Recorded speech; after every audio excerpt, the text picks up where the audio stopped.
Second video lesson 6। नमस्कार, आप सभी का पुनः स्वागत है। आज के वीडियो में हम क्या सीखने वाले हैं, ये पार्ट 6 है।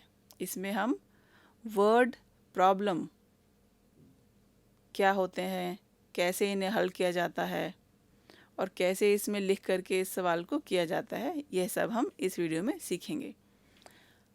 स्टेप बाय स्टेप क्या क्या किया जाता है यह हम समझेंगे इस वीडियो में।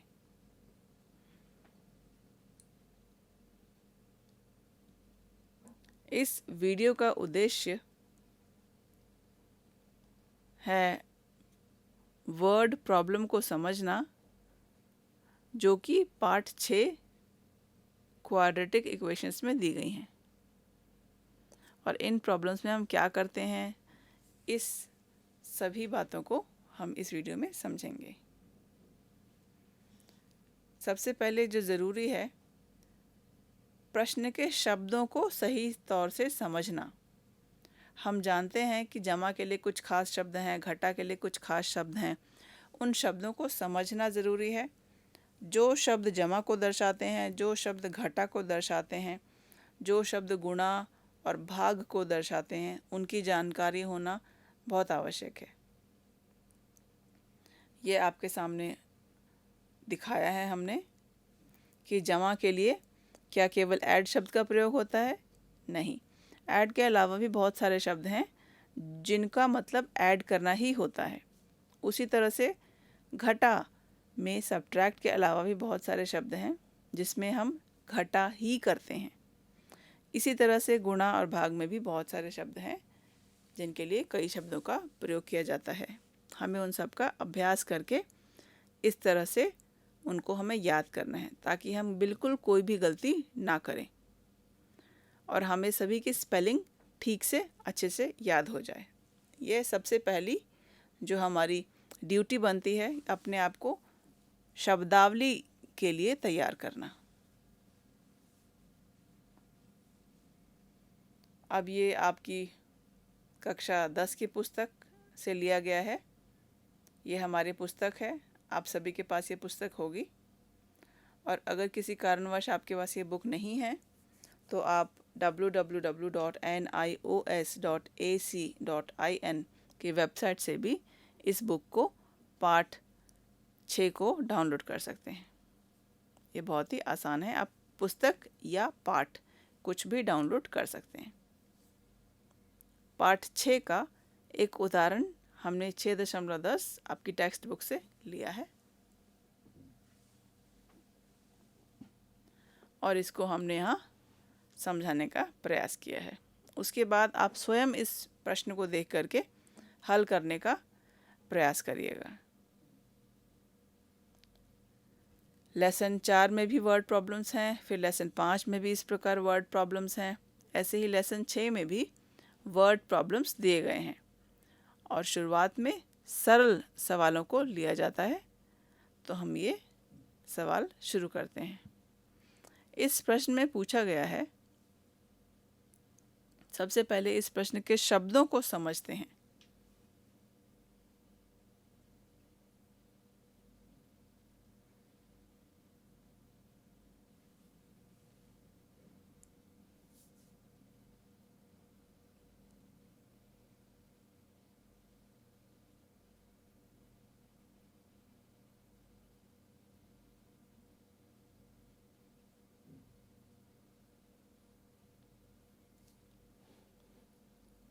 जैसे प्रश्न में कई शब्दों को दिखाया गया है, इसमें हमें दो बातें या दो स्टेटमेंट्स में बातें बताई गई हैं। एक वाक्य में एरिया बताया है, 2 स्क्वायर फील्ड्स का एरिया। तो 2 स्क्वायर आ जाएंगे इस तरह से, पहला स्क्वायर और दूसरा स्क्वायर।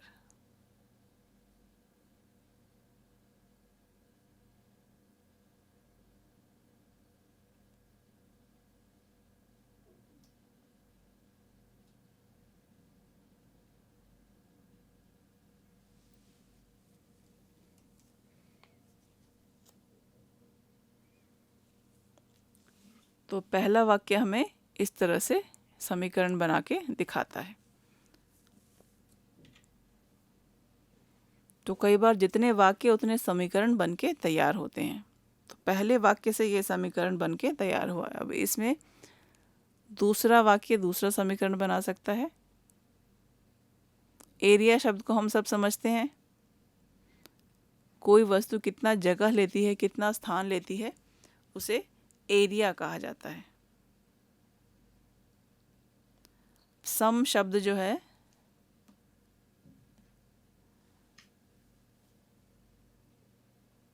कैसे दो स्क्वायर के एरियाज को हम सम मतलब जोड़ करके एक समीकरण प्राप्त करते हैं। अब दूसरे वाक्य में पेरीमीटर कहा गया है। पेरीमीटर का अर्थ है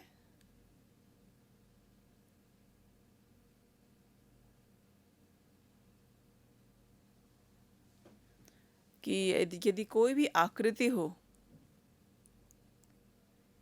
कोई भी आकृति, या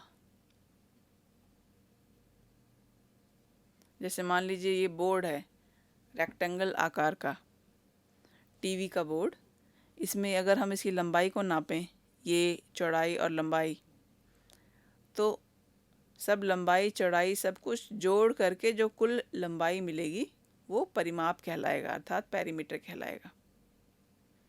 या और अगर देखें कोई गोल वस्तु है तो उसकी चारों तरफ जो बाउंड्री है उसकी माप टोटल कितनी है, टोटल बाउंड्री की माप को परिमाप मतलब पेरीमीटर कहा जाता है।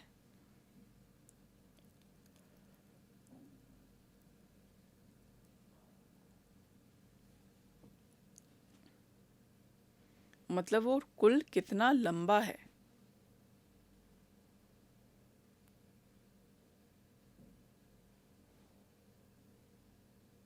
जैसे अगर हम इस पुस्तक में देखें, इस पुस्तक में भी लंबाई और चौड़ाई है, तो इस पुस्तक का हम परिमाप निकालने का प्रयास करें तो पेरीमीटर का मतलब इसमें 2 लंबाई और 2 चौड़ाई है।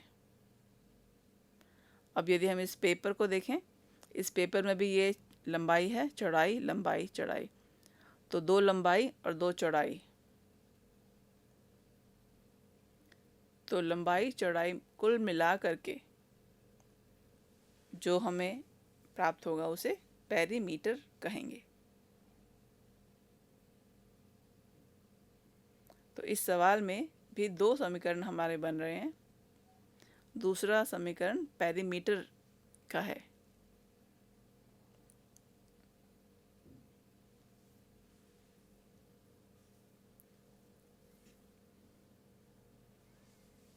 अब इन दोनों स्क्वायर्स के पेरीमीटर को यदि हम माइनस करें, पहले हमने जो शब्द याद किए थे उसी के मुताबिक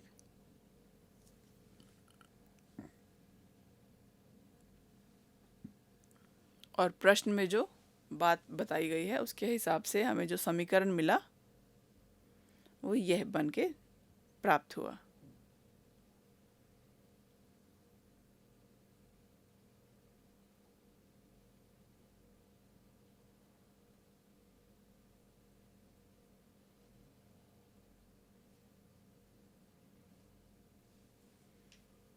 तो इसमें हमें ध्यान रखना है कि बिग में से स्मॉल हमने माइनस किया तो हमें यह मिला। दोनों समीकरण 2 वाक्यों से हमें मिल गए। अब आगे हमें किस प्रकार हल करना है,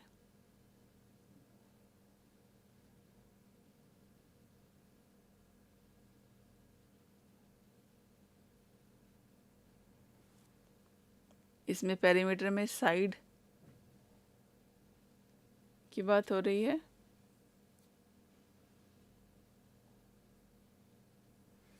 अब हमें उन दोनों स्क्वायर्स की साइड का पता करना है। इस सवाल के अनुसार स्क्वायर हम सभी जानते हैं। आइए अब इसको देखते हैं कैसे हम इसे हल करेंगे।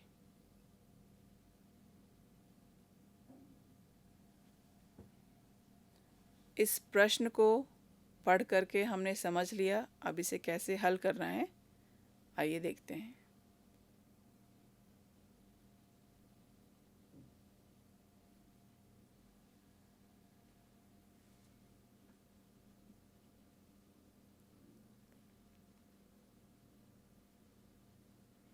मान लीजिए स्क्वायर की साइड x है,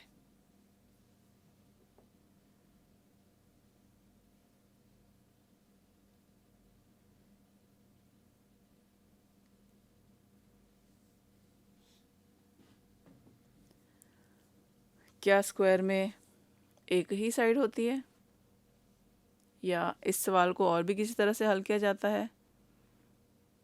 पहले एक समीकरण को अलग हल करेंगे, दूसरे को अलग से। तो हमें ठीक से लिखना, जैसे इसमें लिखा है let the side of one square is x, तो हमें हर बात को स्पष्ट रूप से लिखना ज़रूरी है। अगर एक स्क्वायर की साइड x है तो सेकंड स्क्वायर की जो साइड होगी वो y होगी। तो ये क्लियरली बताना ज़रूरी है।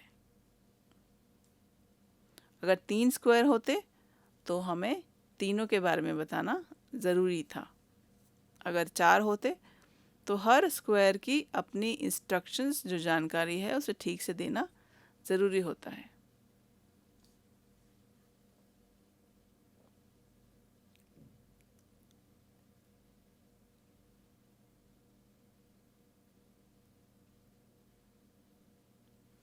हम सभी जानते हैं पेरीमीटर में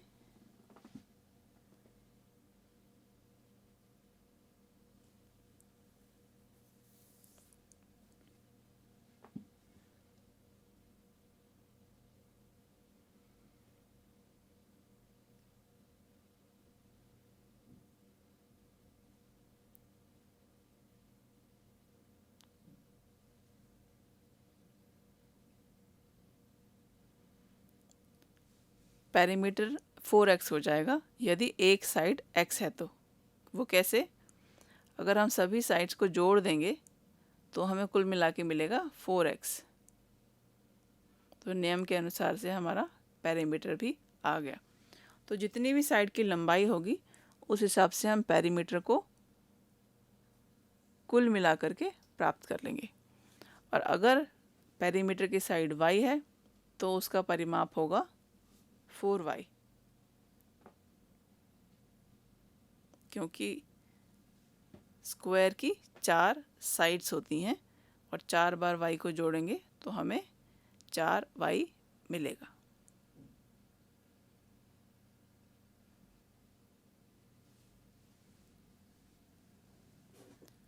तो प्रश्न के अनुसार यह समीकरण हमें मिला।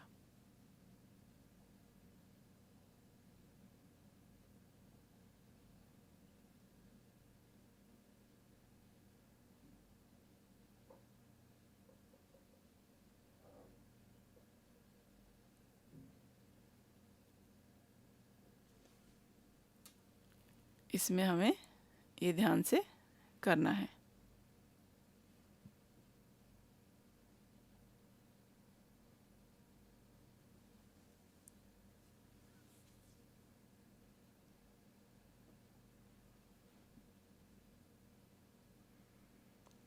दोनों समीकरण को बारी बारी से हम हल करेंगे। पहला हम हल कर चुके हैं। आइए अब उसी प्रश्न का अगला समीकरण हल करते हैं।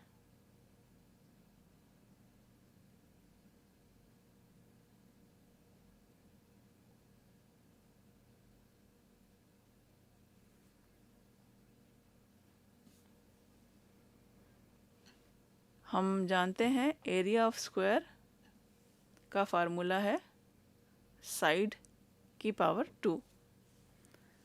इसमें गुणा भी शामिल है।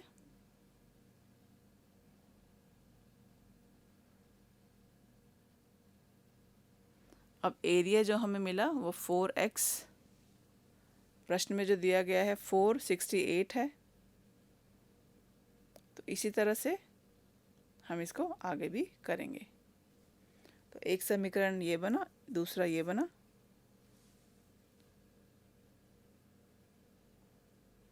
तो ये हमारा पहला समीकरण। इसको बदलने का प्रयास करेंगे। x को y की फॉर्म में हम इस तरह से लिख सकते हैं।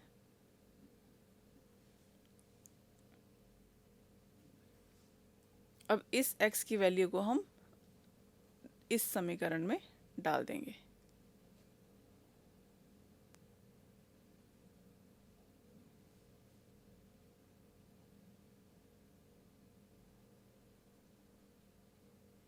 तो ये हमने आगे इसको किया।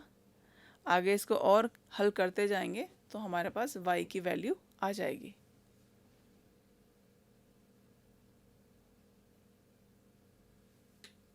आइए देखते हैं y की वैल्यू कैसे मिले।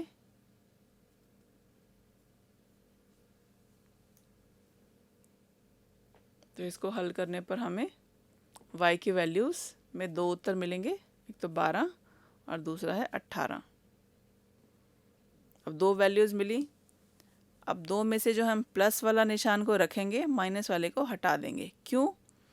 क्योंकि किसी भी स्क्वायर में हम प्लस के निशान को ही रखते हैं, माइनस वालों को हटा देते हैं। ये हमें ध्यान रखना है। उसके बाद में हम इसका उत्तर निकाल लेंगे।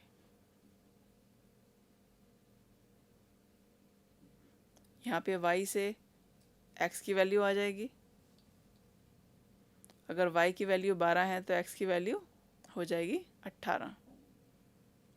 तो आ गया x बराबर है 18 और y बराबर है 12। तो x और y की वैल्यू हमारे सामने आ गई।